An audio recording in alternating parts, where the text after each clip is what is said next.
Tomorrow, we're going to start our genetics unit. And before we do that, it's important for you to know the definitions of some vocabulary words so we can talk about things in more depth. So, this is just going to be a really short lecture in which you're basically just writing down some vocab words. If you find any of the examples I talk about helpful, you can jot them down, but at the very least, you want to get the definitions down. Okay? So, with genetics, we're going to be studying heredity, and that is passing of genetic traits from parents to offspring, right?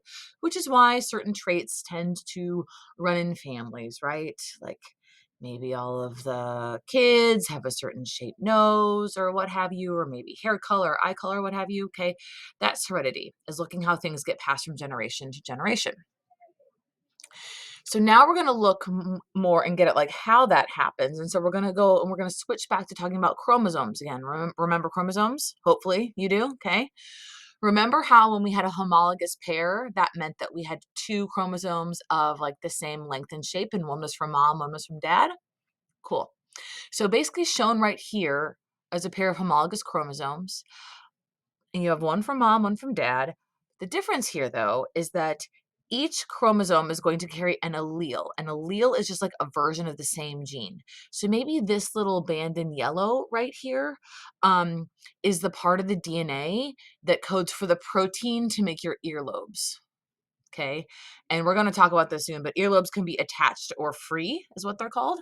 Um, and so here, like mom and dad both gave you the genes for attached earlobes. But notice here, mom and dad gave you, one gave attached, one gave free. Okay.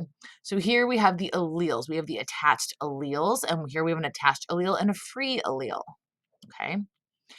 So then what are these people going to look like then? Is this person going to have the same earlobes as this person? Like, how does that work? And in order to understand that, you have to know that some traits are dominant and some traits are recessive. What a dominant trait means is that if you have at least one copy of that allele, that's what you're going to look like. Okay. We typically record this as a capital letter. Okay. So dominant is going to overpower. That's going to be what you see. Whereas recessive, if is can be overpowered by the dominant trait, you only are going to have that recessive trait if you have two recessive alleles that you get from your parent. And we represent that with a lowercase letter. Now, one thing to remember is that dominant and recessive don't have like an inherent value. Dominant isn't better than recessive. One fun example of this is having 6 fingers on one hand is dominant. Huh.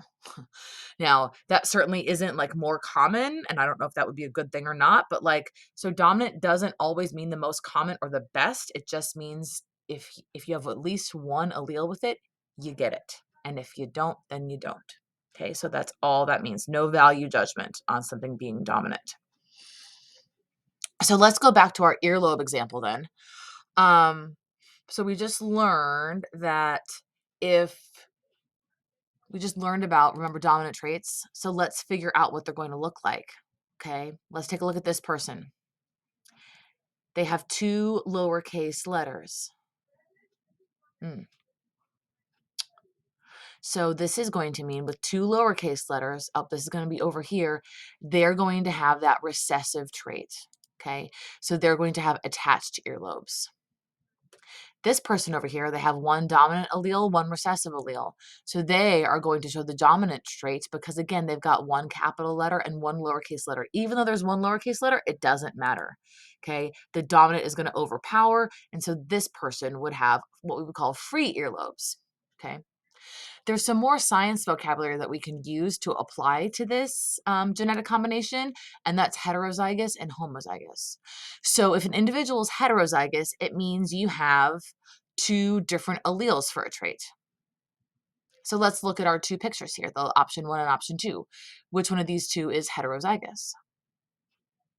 That's going to be this one on the right here. See? One dominant, one recessive. Great. And then we can also say that something is homozygous, and that means 2 of the same alleles for that trait. So that could either be 2 uppercase letters or 2 lowercase letters.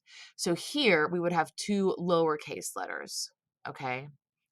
And so that would mean that that individual would be homozygous. Let's get into that a little bit more. Okay. All right. So when we're looking at those uppercase letters and lowercase letters, right, we can even specify that even further. This combination of letters of alleles is called the genotype. So if you have a capital letter and a lowercase letter, that's called a heterozygous genotype. Hetero meaning like different, so you have two different alleles. Okay. Homozygous, homo means the same. So if you have two capital letters, that's homozygous dominant because the capital A is the dominant trait. You can also have two lowercase letters. It's still homozygous because, again, homo means the same, but this time we have two of the same recessive alleles. So that would be two of our lowercase letters. So the genotype would be a, for example, using A's. So our genotype can help us determine our phenotype. Phenotype is what it looks like, the physical characteristic. Okay, genotype is like what's going on in the DNA. Phenotype is what's going on with the actual look or body. So let's take a look over here and see an example with eye colors. Now this is simplified because there's more than just two eye colors. Eye colors can be, we know there's more than just blue or brown eyes. It kind of sort of works like this, but that's okay. We're just going to take it in a simple way. So we're going to use a capital letter to represent brown eyes because the brown allele is dominant. And we're going to use a lowercase b to represent the blue eye allele. That's a recessive allele because blue eyes are recessive. Okay, so we have three possible combinations of these letters. We have two uppercase b's. This would be called homozygous dominant, and this person would have brown eyes. We have one uppercase B and one lowercase b because we have two of the different letters, right? One upper, one lower. This is heterozygous for the genotype. But because this uppercase B is dominant, because brown is dominant, that means their phenotype would be brown eyes too, right? So notice how these top two genotypes, even though the letter combo is different, they lead to the same outward appearance. They lead to the same phenotype. And then down here, we have two lowercase b, so that would be homozygous recessive. And because you got two of the recessives, we're going to get that recessive trait, which would be blue eyes. So these people would have blue eyes. Okay.